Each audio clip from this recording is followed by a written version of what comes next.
And welcome again to Cherish Ephesians 6:4. The title to today's article is, Did you know that God has sent a personal missionary to your children? My wife and I didn't become Christians until we were 36 years old. And as new Christians, we knew very little about the Bible, but soon learned about the great opportunity to do family devotions. What are family devotions? Family devotions is a time that your family sets aside, anything from 10 minutes to 60 minutes, to read from the Bible or another Bible-based book, to sing and pray. You can do it every day of the week, several days of the week, or just Sundays. The important thing is that your family is habitually gathering together to hear God's word and worship Him in the process. Our family learned about the beauty and benefit of family devotion time soon after becoming new Christians. My son was sometimes inattentive as an 11-year-old, and my daughter was a very chatty 6-year-old. Still is, but don't tell her I said that. I will confess here that there were some evenings that just trying to get everyone together for our 7 p.m. start time was tough, and often resulted in less than, shall we say, a smooth start. But that was okay. God honored our times that we took week after week and year after year, despite the weakness of the leaders. After attending several God-honoring churches through the years that followed, my children now look back and say that our family devotion times were probably the most formative times in their Christian lives. So how do you do family devotions? Well, we have put up a section on family devotions on the website, so just look for that under resources, and that should be a helpful guide.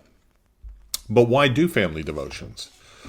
Well, I have 5 for you. The first one is for all the same reasons as the reasons to obey Ephesians 6:4.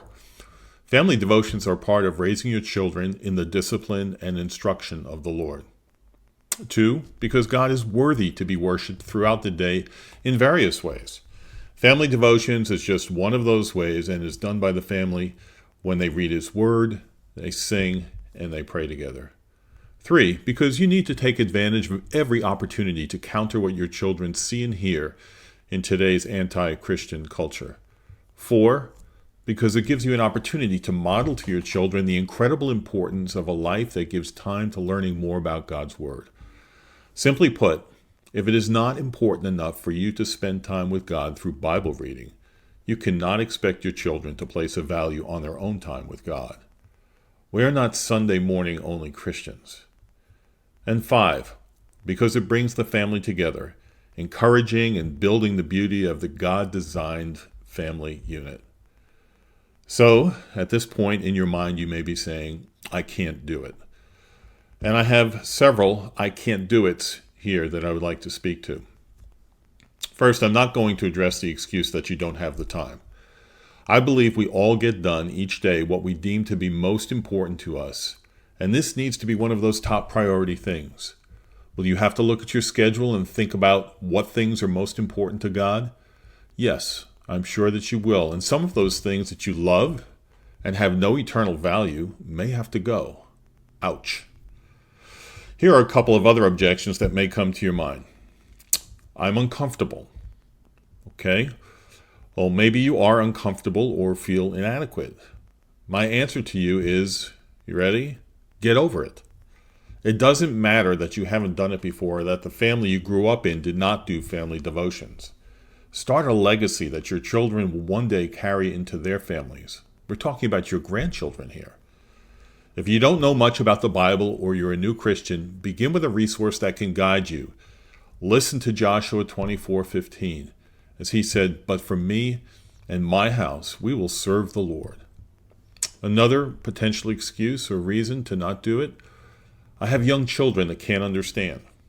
Well, the younger they are, the more that this modeling of spending time as a family with God will be woven into their view of the Christian life.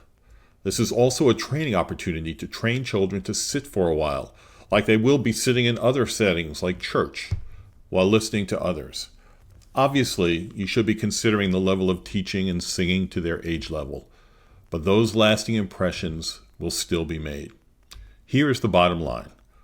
God has sent a personal missionary to your home to teach all that Jesus has commanded from the Bible And you are that missionary.